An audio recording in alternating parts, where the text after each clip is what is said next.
Okay, so thank you for coming, everybody, and for bearing with us through those technical difficulties.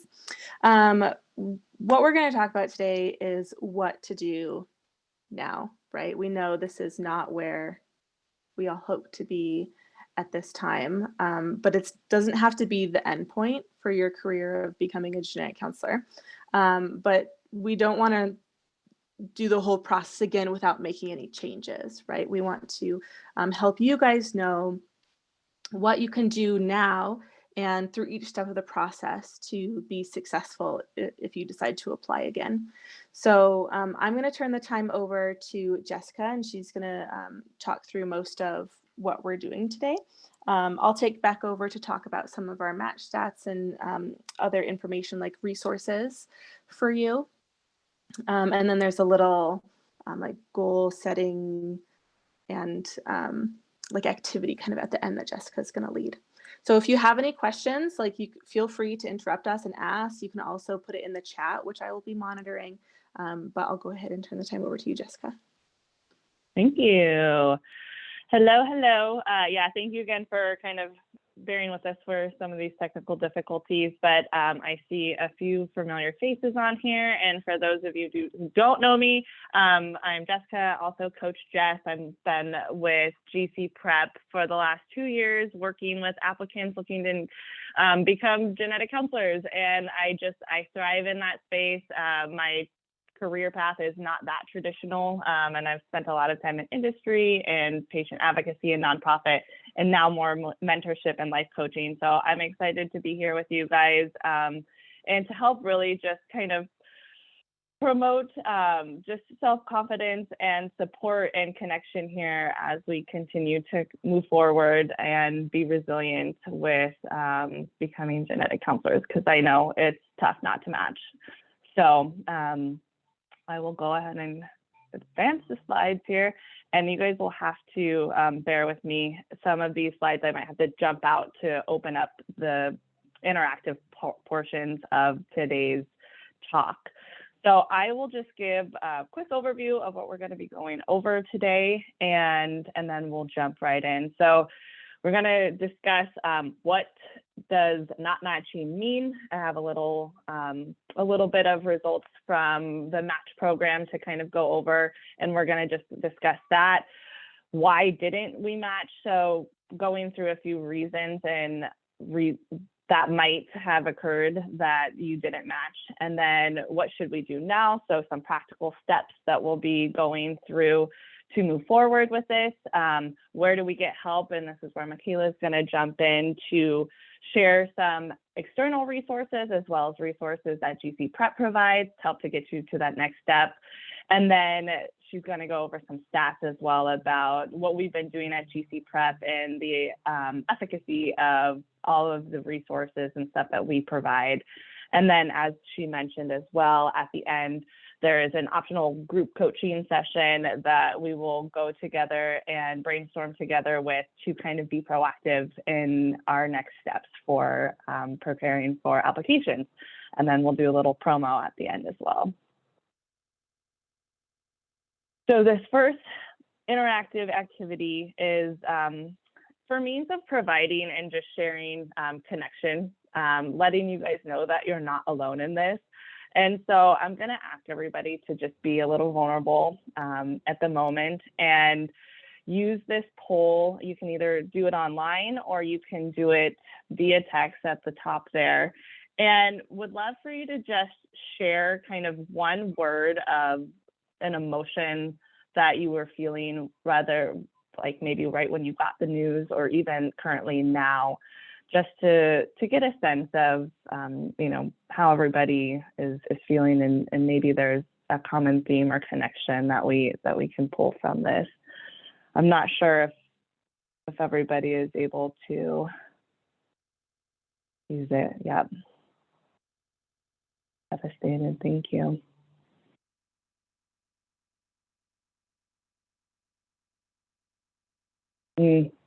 Confused. Yeah. Only.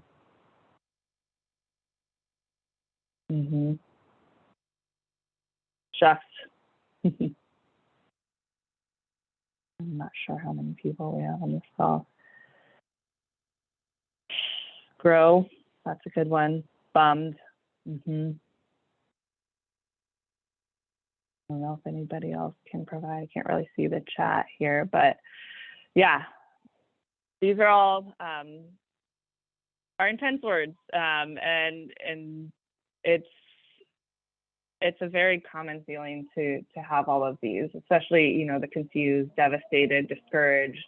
Absolutely, depending on where you're at in your journey, whether this be the first time that it happens or multiple times, all of these things continue to come up. And I thank you guys for being vulnerable and sharing that. And I think the point of this is to let you know, that you're not alone. I know it feels lonely and isolating. Full disclosure, I was, a reapplicant as well, and there are a handful of other very successful genetic counselors that are out there that have reapplied multiple times, and it takes a lot to get into school. It's very competitive, and I think if anything from today's webinar, we hope that you feel connected in some way, and that that this connection, whether it be through the people that you're meeting that we go through the group exercise with, or the resources that we provide, are really going to help and support you through these next steps of your journey. Okay, clicking next to see if it's going. All right, as mentioned, so I'm going to kind of walk through, what does not matching mean? So we pulled some data here, and the data actually shows that in this last application cycle, there was 2,087 people who applied. Of those, 1,087 participated in the match, and of that, only 28.4% of applicants were actually successful in matching. So that means that there was 71.6% that are actually going to, if they decide to pursue, going to be reapplicants, and those that didn't match. So the numbers are pretty profound there, as you can see. And so what this means is, you're not going to be getting and starting a genetic counseling program this fall. That's just the facts of it. But what this does not mean is, you're not a failure. This does not speak to what your credibilities are, what your abilities are, and how you'll be successful in a program. It's not that you didn't try hard enough. We all know that the application process is so arduous, and there are a lot of moving parts and details, and you're putting a lot of time, energy, emotion, and finances into it. And so just being able to make it through this process in general and showing up again here shows that you are trying. And this does not mean that you're never going to become a genetic counselor. Again, as mentioned, there have been a handful of genetic counselors that have reapplied multiple times and have successfully made it through a program and are great genetic counselors. This also doesn't mean that you don't have what it takes to be a genetic counselor. I would say just by showing up today shows resilience. And that's a quality that a genetic counselor carries, as well as courage. It takes a lot for genetic counselors to step forward in the space of a medical healthcare field where there are people that are relying on us. So courage and bravery are also two traits that you guys embody already by showing up again and wanting to become genetic counselors. So doesn't mean you don't have what it takes. And this also means that you shouldn't give up. If genetic counseling is truly what your passion is and you want to continue to pursue the field, by all means, continue to push forward and be resilient in this space that can be very discouraging and isolating at certain points. So it does not mean that you should give up if genetic counseling is truly what your passion is. The next part of this we're going to kind of discuss potential options, or not options, but potential ways and reasons why you might not have matched. Okay, so reason one, go back here. why you didn't match. Could be you just might need more competitive experiences. The first in being better grades. Unfortunately, at the end of the day, the universities and programs all need some sort of baseline to be able to kind of compare all of you as just very well qualified and exceptional candidates, and it could come down to grades. So we pulled some data from the national match survey, and there is a link at the bottom there so you can dive a little bit more into if you wanted to look to see other criteria and things that they measured up. But of those that matched, the average grade was 3.66. And then those that were unmatched, the average was about 3.48 as a GPA. And as you can see, it's a pretty decent average grade, but I would say, and we would encourage, if your GPA is excessively lower than that, then probably going and retaking that coursework to show them that you're trying to improve your grades and that you're wanting to become a more qualified and exceptional candidate with your grades. Because as you can only imagine, you're going through an extensive grad school program, and they want to know that you are working hard to get good grades in terms of being able to graduate. So that would be the first part, is better grades and looking into that. Now, most schools, I don't believe anymore, are requiring GREs. And so it's not a requirement to include those. If you have exceptional GRE scores and they ask about putting GRE scores on there, by all means do so. If yours are a little bit lower, then we would probably recommend refraining from putting those on there. The next reason is you might need a little bit more GC exposure, in terms of your resume. There are a handful of genetic counselors out there that are willing to talk to you and give you some information.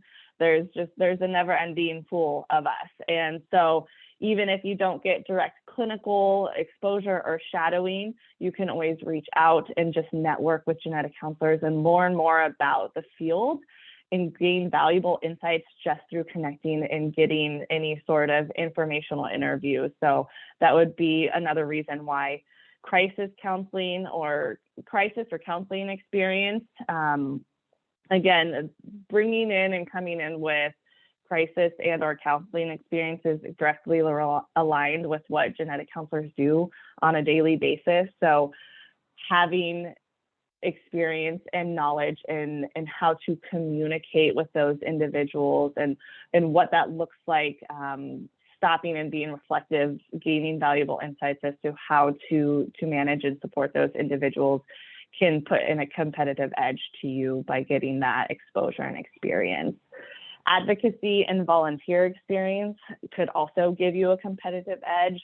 There's a lot of interest from schools to start getting genetic counselors into these types of roles because our skill sets are very easily transferable into these types of roles. So it's encouraged to seek out these types of unique opportunities where you're able to also speak to your leadership and you kind of going above and beyond your typical daily activities to invest time into volunteering your services and or your time to advocate for those. And it doesn't have to be necessarily even related to genetics or genetic counseling.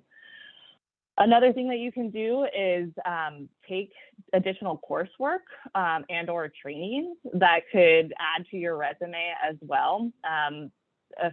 Experiences in on-the-job trainings that you guys have, you can absolutely include that in your resume to kind of beef it up if there are relevant trainings. And again, if you go above and beyond and take additional coursework to just learn about the field, whether that be within the genetic space or whether that be within the psychology space, it's just showing that you're taking additional steps to increase your chances, learn more about the field, and contribute something more to your resume. Another option that you have is and that you might not have gotten in is also research experience. Not all schools are heavy on research. However, there are some schools that value research, and those are all things that I'm sure that you're aware of when you guys went to learn about the schools, and you might have applied to a school because they may have had more of a focus on research. So maybe those schools you might have lacked in that area. So including that in your next upcoming application cycle might be of value to you. And then the final thing is unique experiences or perspectives.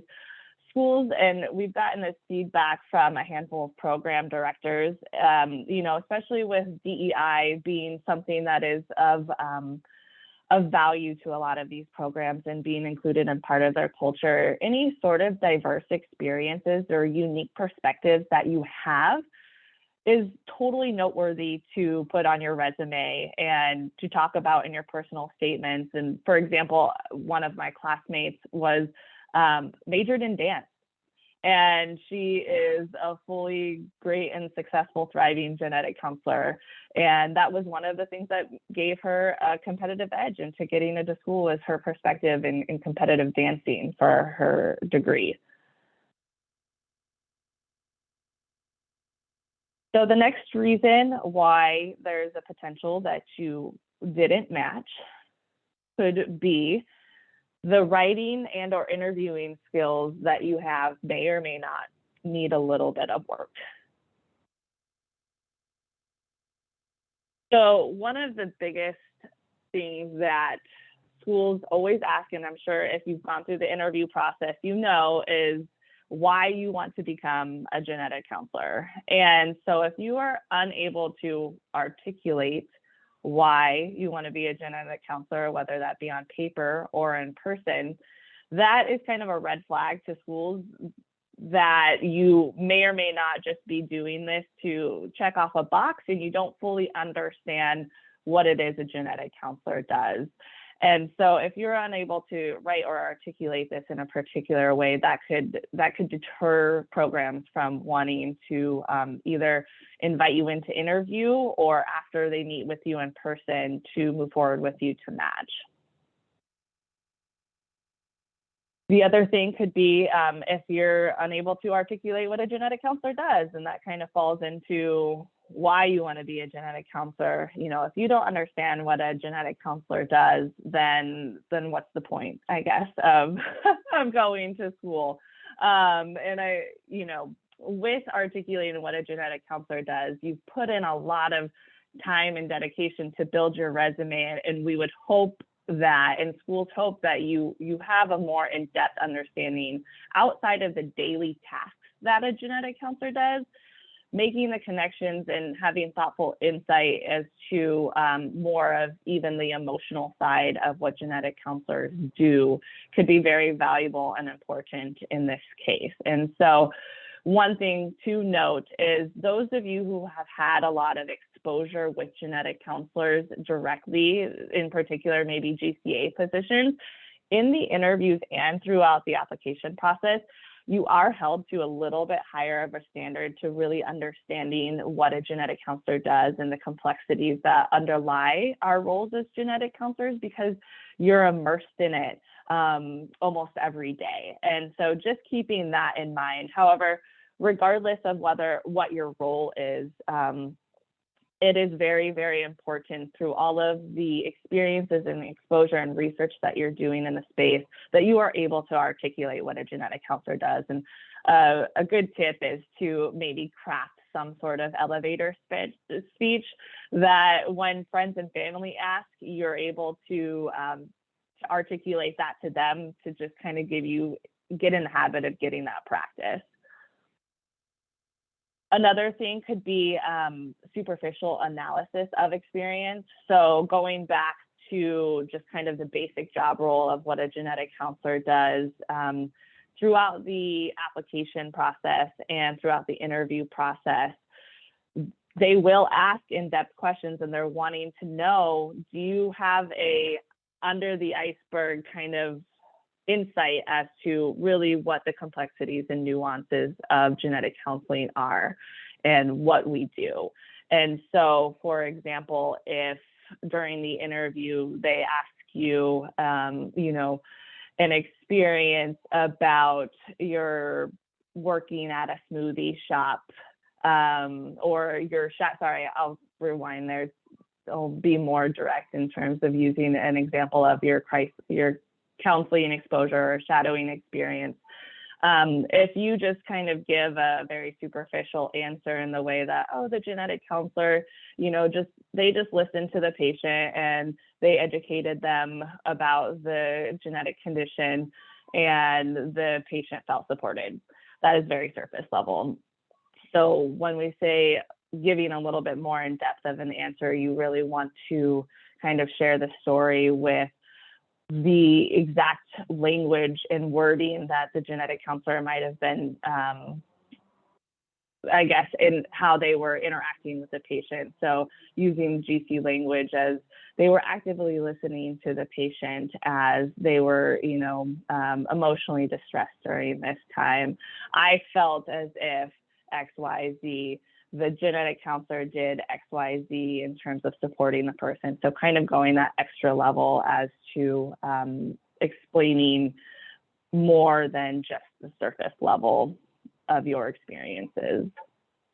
And the other thing, and the last thing would probably, one of the last things is the lack of confidence.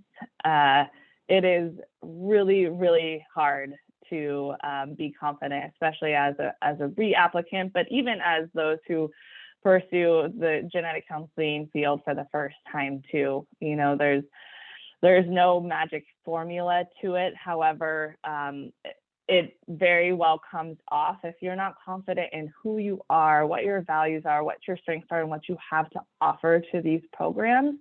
Unfortunately, it doesn't come off well in paper sometimes, and especially in interviews, they will read that energy and they take that on, and it comes off as if that you know, there can only be assumptions maybe that are made that you might not be as sure that genetic counseling is the right space for you. And they want applicants that are extremely passionate, they are confident in what they have to offer, and are going to build, grow, and learn from their program to expand the field of genetic counseling. And later, we're going to kind of go and discuss some tactics and resources to be able to help in these areas. And the last place that we like to also just make note of is being overly confident. So this is, I would say, more so for interviews. If you have a lot of confidence and you come off as very arrogant, that also speaks volumes and is a huge red flag to programs as well. And I make note of this because there are certain times that, especially being a reapplicant, you might have made established connections and relationships with some program faculty, some of the other students, et cetera. That does not guarantee that you are going to get in the next round just because you have an established connection or relationship with these individuals. So coming in, we always just advise not to come in overly confident, come in humble, willing to learn, to share your passions, and hopefully connect with your interviewer. But by no means should you come off overly confident and arrogant and talking over others during the interview, and or not letting the other person or interviewer have a word in edgewise when you are sharing with them your experiences. Okay, so the last part and a potential reason as to why you didn't match is you might not just be as passionate about genetic counseling as you thought you are, and that's totally okay. There are a handful of other careers out there that are in genetics and or in therapy and counseling that could honestly be better suited for you. And so we really encourage during this time to kind of like to reflect on that and see if genetic counseling really is the path that you want to continue to travel down. Because as you can only imagine, you know, you can tell when somebody is passionate and motivated and driven to be where they want to be. And that reads off in your personal statements, and that also reads off in the interview. And they would like to see those individuals that are not just checking boxes to get a certification under their name or be part of the healthcare field. They really want those that are motivated, driven, and passionate, because they want to help you pursue your career and also expand the field as a whole as a genetic counselor. And again, it's not the right field for everybody. And I just want to make note that if that's something that you're kind of questioning, that's completely okay too. So what do you do now? First and foremost, self-care, self-care, self-care. During this time, it is very important to tune into that, especially because it's been such an emotionally draining process for all of you. And to receive this type of news is, as you guys saw earlier with the words, it was devastating, crushing, you felt lonely. There are all of these emotions that really need to be tended to. So we really encourage to allow yourself permission to feel the feels, and kind of help work on moving forward with that, with doing things that really bring joy to your heart, and that are allowing for you to kind of heal from this process. So self-care is huge, and we're wanting to really realign yourself with who you are, what you have to offer, your values, your strengths, and give yourself the grace to take the time. And whether that be, self-care looks very different for everybody. It could be meditation, getting back into routine with your health maybe, and exercising, or even doing something as simple as delighting in warm tea in the morning, just something that's going to kind of bring you back up from being knocked down a few notches.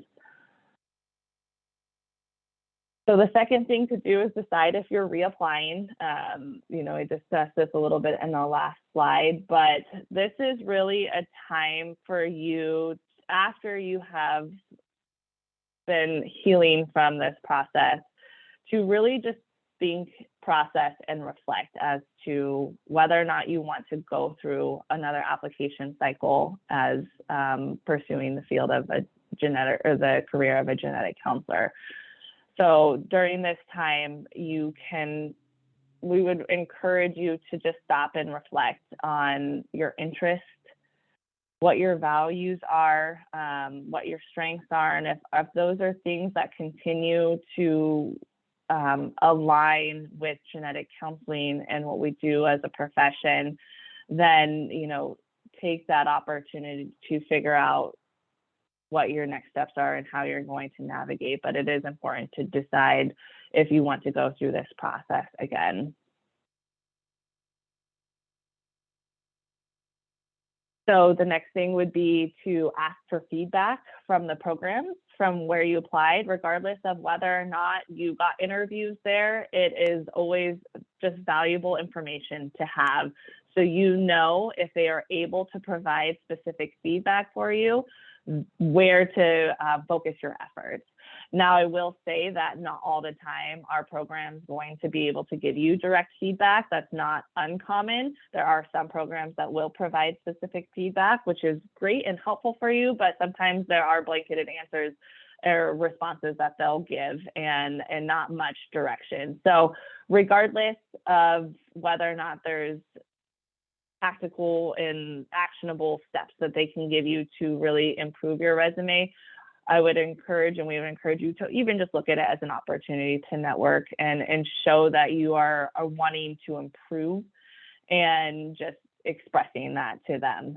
So asking for feedback. Now, I would say that asking for feedback now wouldn't be the best thing to do. However, it's okay to do it, but it's more fruitful for you to do that probably towards the end of this month, just because programs are busy with getting ready to onboard their new students, they're graduating their current students, and there's a lot going on. So if you don't hear back, if you've already emailed them, that's totally okay.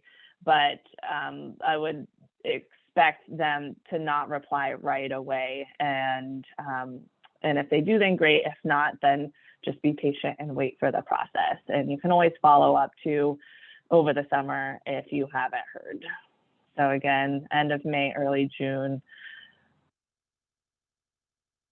The other thing you can do, as I'm sure you're all aware, is beef up your CV experiences.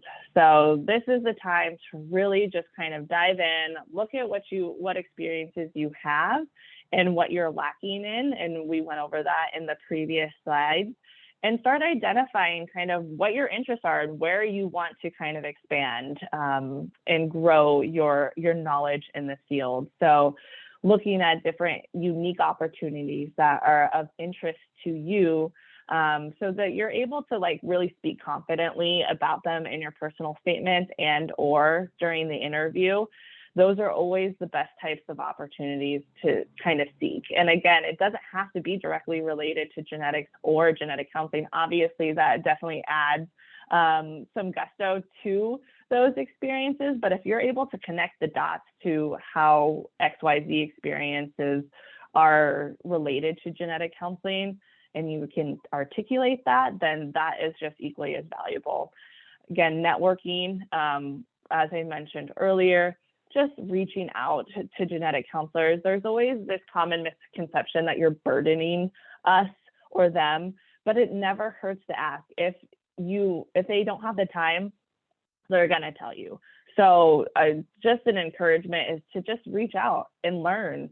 If that's the only thing that you can do or have time to manage, then by all means, shoot out an email, go on nsgc.org, find genetic counselors that are in your area and just learn. And then immerse yourself in the GC culture, whether that be listening to podcasts, going on webinars. There's a lot of genetic testing companies that have great webinars that they will put on for free that you can learn from. There are, going on the NSGC website again, and learning from there. There are patient advocacy nonprofit organizations that will put on conferences and things where you can get more of a patient perspective. You might not be seeing patients directly, but you're being able to talk to these individuals that are within these different communities. And so there's a lot of options that you have to really beef up your resume.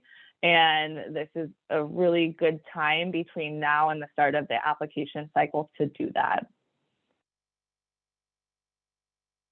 Now, I mentioned this a little bit earlier, but connecting the dots. And what we mean by connecting the dots is evaluating and reflecting on your current and past experiences and how they relate to genetic counseling. So we were talking about that earlier in the way that you just have very superficial knowledge of what a genetic counselor does. Well, you have the time now to sit and really be reflective of what you've done in the past and relating that to what a genetic counselor does. And through this process, it starts to build your confidence a little bit, because if you're able to connect these dots, then you've started to really fully understand kind of what a genetic counselor does. And hopefully those qualities, those strengths, those skill sets, those things that you're learning about what your previous experience was and how genetic counselors are and our roles, will start building your confidence in knowing that you will be a great genetic counselor. So taking the time to just, again, reflect on those experiences. And I like to say, put your GC jeans on, pun fully intended, where when you review these experiences or you're currently going through a job-related experience, think like a genetic counselor, like what a genetic counselor does, or ask yourself, like, how would this play out as a genetic counselor? For example, I have a disgruntled customer working at the smoothie shop, and I have to, because they didn't get their XYZ order and they've mentioned that their child is in the hospital and all that they want to do is get this smoothie for them. And so you're not seeing a patient directly, but how does that relate to genetic counseling when you're having to actively listen to this individual? You're having to calm them down in the moment, and then you're able to provide what you need to them to get them the support that they needed. So again, this is an opportunity to be very self-reflective and take the time to really understand the role of a genetic counselor from a deeper perspective and insight. And then once you start writing it down, it'll come more naturally as you write your personal statements and as you speak through interview topics and prompts. And then the last part is just building your confidence. Again, we talked about, and we all know that this is just a really, it's a challenging time, and it really takes you down a few notches, and you don't feel worthy, you don't feel, you know, as if you can become a genetic counselor. There's a lot of things that go on through our brain that are false narratives. I will say that if genetic counseling really is for you. And this is a time to really understand what your value is as a person and what you have really to contribute to the field of genetic counseling. And there are coaches and mentors and stuff that you can reach out to, that we have some at GC Prep, but also just other individuals that can be your support in that space, as well as any sort of, you know, therapy or counseling can also help in this space. And then the last part is being proactive and setting goals. And Michaela alluded to this a little bit at the beginning with the interactive practice that we're having. And I would really like the opportunity to kind of go through these different ways that you can improve in becoming a more qualified and competitive applicant, and work through a group goal for each individual to start setting a really good foundation for this upcoming application cycle. Thanks, all right, Jessica. And I will hand it over to Michaela. Yeah. So now to this kind of part is going to kind of answer Vivian's question that she put in the chat, which is like, what do we actually do? What things can I do? So application deadlines typically start beginning of December. So we have 7 to 8 months to do some of these things. So you have plenty of time to make some significant changes and significant growth. So first we'll talk about where can you get help that's not related to GC Prep at all. So it kind of depends on where you think you need help. Like if you got feedback in your interviews that they loved your paper, but then it seemed like your interview was falling flat, then I'd really recommend Toastmasters, or see if your university has career services, and just practice those interviewing skills and getting good at public speaking. And that recommendation is coming directly from some program leadership that we've talked to who've seen big differences when they've interviewed an applicant once. They had some interview problems, they did Toastmasters and came back another time, and it was like night and day with their interviewing skills. If your grades are suffering, then I look for online courses like extension classes type thing that you can do through well-known universities. Also, Stanford has a professional development certificate in genetics and genomics, so that one can be good too. If you're years out of undergrad and it's been like quite a while since you've been there, and repeating like a basic genetics course doesn't necessarily make sense for you, then doing something like this professional development certificate in genetics can show that you have the mental acuity and intellect to take on the really challenging genetic coursework that you're going to be presented with in grad school, without having to go back to basic genetics. So that's an option. There's a lot of choices out there. So you can look for something local if you want to attend an actual class, but there are plenty of online courses through really well-known schools that you can look for. Okay.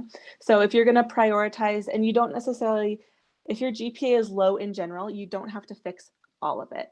Okay, they're going to be looking most specifically at your grade in genetics, obviously, and also the kind of intense science courses. So did you have to take chemistry? How did you do in the higher level biology courses? Those are the type of things that are going to be most similar to what you're doing in grad school. And so those are the classes that are going to be of greatest yield if you need to retake them.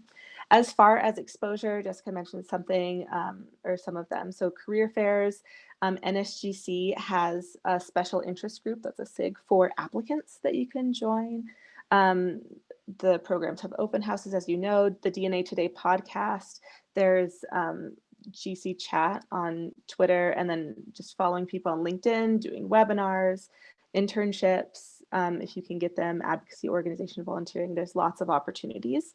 And they could be, I know they can be hard to find, but they're out there. And so if you do have any contact with current students or friends you made in the application process, I would ask them first, right? And go look for that. And then if you have any issues with confidence, which many of us do, most genetic counselors do have a either diagnosed or undiagnosed anxiety. So that's like super normal. Welcome, you found your people if that's you. I would highly recommend therapy and or life coaching to help deal with those feelings, because we just don't need that when we're applying to grad school, and yet those feelings are going to kind of overwhelm us. So consider that if that's not part of your life yet. And we'll go on to the next slide there, Jessica, if you don't mind. Mm-hmm. So some resources for GC Prep Book Club. So every couple of months, there's about 5 or 6 a year. They're free, and they're hosted by one of our coaches and also one of the program directors, the Bay Path program director, Janice. She also holds a couple of our book clubs each year. They're totally free. Ideally, you would have read the material. You do not have to read the material. It's really just designed to get you guys talking about these genetic concepts and how you're thinking about them, and get you just chatting with a genetic counselor. So that's a super easy thing that you can attend, gain experience, and put on your CV. Next is our webinars. This is one of them, but typically we hold, and we'll do one more bullet point, Jessica. We typically hold 4 or so each year. So we'll do one now for matching. We do one around interview time. We do one kind of at the beginning of the fall to like orient people to the whole application process. And then there's one deeper into the fall where we talk about writing your statement of purpose with more intention. And then we also have this free program map. If you haven't seen it on our website, there's a lot of different filters you can stick on there. And the goal of all of that is just to help you find programs that are most in line with your needs, so that you know when you're spending money on applying there, it's somewhere that's going to be really the best for you. We also have a video that talks about how to select those schools and what to consider in yourself and what would work best for you, so that you can kind of get like the most efficient bang for your buck when you're applying to schools. And before we go on to the next slide, I wanted to show you guys this graph, which is from last year, but this year's graph is pretty much the same. It looks very similar, this is saying like how many ranks did the people who match and the people who didn't match, how many did they submit? And you can see that of the people who matched, they submitted almost 7 ranks, whereas people who didn't match, it was about 3.5 on average, right?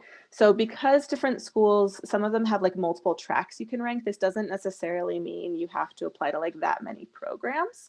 But what this is kind of implying is the more schools you apply to, the better, right? Which makes sense. That totally makes sense. You just have more options, right, to choose from, and you have more potentials for getting in.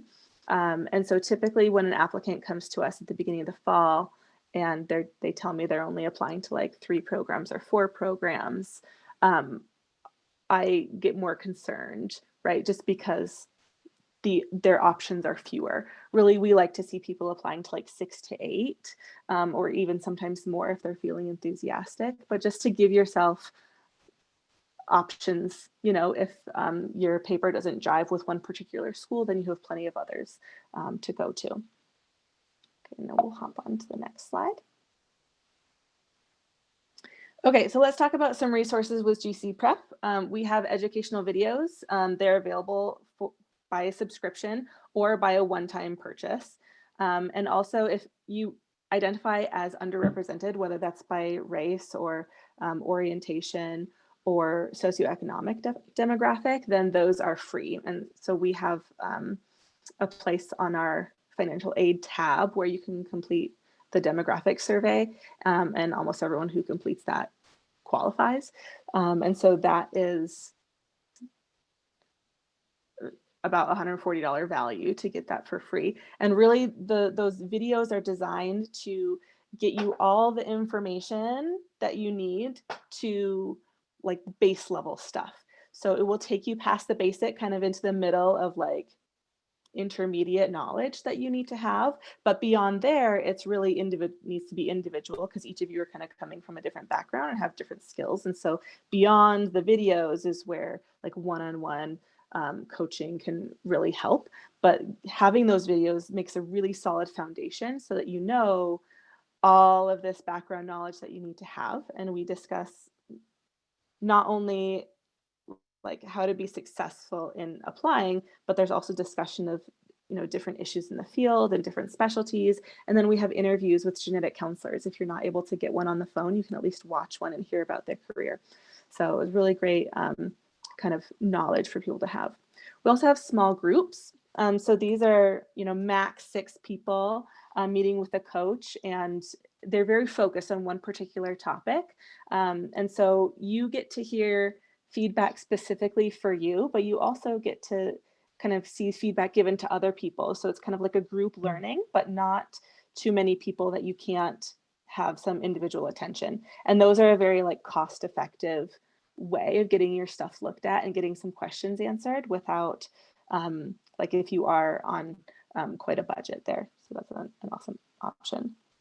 For support groups, recently we started a reapplicant support group, which I highly recommend everybody join. Jessica runs that, and that is great to connect with other people and to not dwell in this space of loneliness. And there's no reason to feel like you can't talk to other applicants because they're my competition. They're not. All programs take more than one people, so there's no reason why you can't both match at the same program. So it's really just making sure that you're not trying to manage this all alone, because that is extremely challenging. And then of course we have coaching and mentorship, which there are many options. So there are one-time sessions like individual document reviews or mock interviews. We found greater success for people when they do more than one, right? They have more time to practice those skills. So a limited series is typically 3 or more document reviews or mock interviews. And then some people choose extended mentorship where they want a longer term mentor over 1 month, 3 months, 6 months, where they're meeting weekly or every other week to really talk about not just these like specific application items, but let's get help developing these skills. Let's find what I'm passionate about. Let's find the things that I'm good at and the things that make me different. And they can really help you kind of identify specifically for you what are going to be your strengths. So how does GC Prep do? And so if we look at our data from the last couple of years, the match rate in 2022 was 26%, and this last year in 2023 it was 28%. So that's what we're comparing to. So anyone who engaged in a coaching service through GC Prep matched at a rate of 76% this year. So that does not include like free webinars or support groups or like free book clubs. So these were things like you watched the videos or you had individualized coaching sessions or you were in small groups, right? So that's what's included there. So 76%. So essentially engagement in GC Prep tripled a person's chance of matching. The educational videos, again, took us to 77.5%. People who participated in a small group. Last year, we saw that like 90% matched, but we knew that our N was small last year and we did expect it to decrease. And so this year we had a much greater N to kind of compare to. And we did see a match rate of about 63%, but compared to a person's initial chance of matching of 26 to 28%, again, we more than doubled that. One of the key things I think is really interesting is the document reviews, because as I look through all this data, everyone that engaged in one of these paid services, essentially, so videos or one-on-one coaching or small groups, etc., everyone that we saw had an interview, which is amazing. It was like 100% interview rate, but that's not divided over time. And so some people, came to GC Prep after they got their first interview invitation. And so I can't look at that, okay, well, 75 out of 75 people who engaged got interviews. That's great, because some of them may have only engaged after being invited. And so that doesn't reflect on GC Prep necessarily. But what does reflect is this: if you had a document review, how many of those people received an interview invitation? And so at the time of receiving your or of applying to school, that's when 50% or 51 to 52% of people are going to be cut, right? So about half of the people who apply will not be interviewed. So that's really our first hurdle that we need to pass when we're applying. And when we looked at document reviews, for the last 2 years, 100% of people that we did document reviews with got at least one interview. Typically most people got many more than that. Okay. And when we looked at, well, how, that's great, but then what did they match? What happened after that? And we did see that of the people who did more than two or more document reviews, 91% of them matched. That's a lot, right? And even with, when we looked at mock interviews, if you had at least one mock interview, people matched at an 80% rate. So big picture, when we're kind of crunching these numbers and some others that are not presented here, the main takeaway is that the people who engaged early, like in the summer or the fall, and got started as soon as possible, those people had the greatest chances of matching. Why is that? It's because my job is to teach you how to think like a genetic counselor, because that's what they're looking for in your paper. That's what they're looking for in the interview. And so the longer we can get to train you how to think like a genetic counselor, the more successful you're going to be. Mm-hmm. And so I was initially a little bit surprised when I saw some of our mock interview numbers and that document review had surpassed them in match rate, and mock interviews were a little bit lower. And I was trying to think, why is that? It doesn't necessarily make sense to me. Until I realized it's because they've had time to think like a genetic counselor. And so by the time they get to their interviews, analyzing your situations, talking insightfully and deeply about your experiences has become second nature. And your interviewer can recognize that you've put on your genetic counselor hat and you're seeing the world through a lens that is a genetic counselor's, and they can work with that. They can train that very easily. They can give you more experiences because you're already there. Okay. And we'll go on next. Okay, we'll skip this slide for now. There's testimonials. Yay, people got in. And so we talked about this one a little bit. We'll just skip this slide since we're running short on time. And the next, like a repeat. Doop, doop, doop, doop, doop. Sorry, everybody. Trying to respect your time. I know we're a little over. Yeah, and I'm going to go ahead and offer, since we don't have time to do the coaching session, what I will do is I will offer a group coaching session. I will talk with Michaela as to when to schedule that for everybody that's attended this session. So you guys all have the opportunity to engage in that way if you would like. Yeah, perfect. Okay, so we're skipping these slides. Okay, so our next reapplicant support group is May 8th. So it's every second Monday that we have that. So you can book that through the our website. You just go to coaching and book sessions, and it's under free stuff. Yeah. So what do I recommend doing immediately, right? First, if you're not a site member, I recommend becoming a site member so that you can receive our like notification emails for events and other things. Sign up for that reapplicant support group so you don't have to do this alone. And then if you are interested in those educational videos and you don't already have access to them, use this code REAP99 to get unlimited access to the educational videos for 89 bucks, and it's normally $140, right? So that will change, right? If someone were to sign up for like the monthly plan for the educational videos, it's $20 a month, and since match day is another 12 months away, that's about 240 bucks. This $89 is a one-time thing, and then you have them indefinitely, right? There's no limit to that. It's a one-time fee. And that is going to close at the end of May. So let me know if you have any questions about that. Again, if you are from an underrepresented group, you can get them for free. Just fill out our demographic survey. Okay.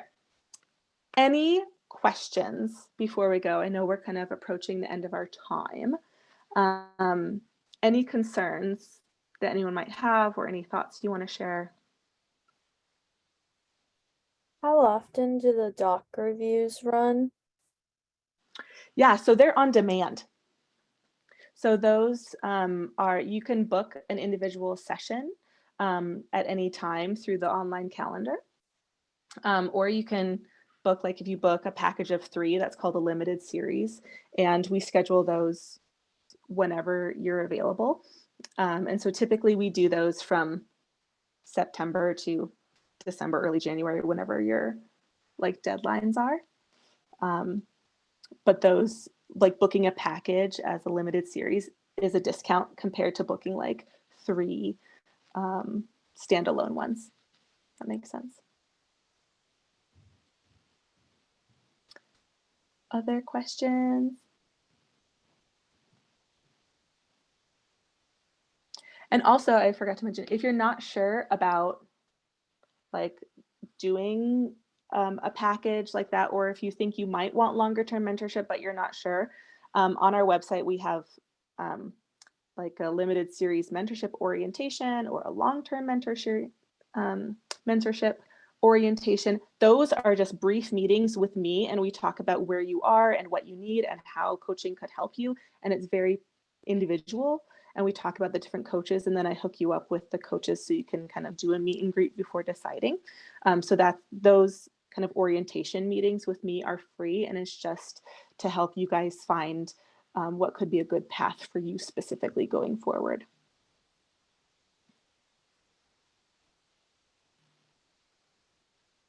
What is the best way to ask for feedback? Yeah, it's a good question. So if you have the email address of people that you interviewed with at a program, I would use that. I would ask the person you felt the strongest connection to, because likely you interviewed with multiple people that day. So if there was someone you felt the best with compared to other people, I would try to email them first and just let them know that you remember your interaction with them, you felt comfortable with them, and you know you didn't match this time around, but you're still dedicated on moving forward. You want to become a genetic counselor, and you'd really appreciate any feedback that they can give you on, you know, what happened there. Like, was there a specific reason or something that kind of stood out as a general weakness to my application that I can work on? And I would really value your insight. Right. So again, the end of May or early June is kind of the best time to send those emails. If you don't hear back, it's not you. It's them. It's not you if you don't hear back. Okay. Sometimes they just don't respond. And if you sent an email to one person, you haven't heard back in a business week, then you can send it to a couple of other people on the list. But start with the one that you felt the strongest connection to. Other questions?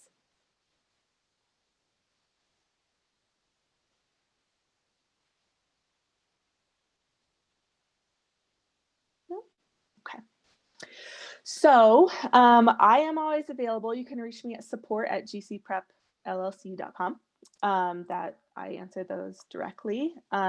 If you want to schedule a time to talk specifically about you and your path and book one of those orientation meetings, and we can discuss that. But we are here to help this path be easier for you and to make sure you're not trying to do it alone, because it's hard, right? And it's very confusing to do it all by yourself, and you don't have to, right? That's why we're here. So let me know if there's anything I can do for you. If you have any feedback or concerns, also let me know, and we will be in touch about the coaching session for everyone who was present today. Okay? Take care, you guys. Have a good evening. Thank you.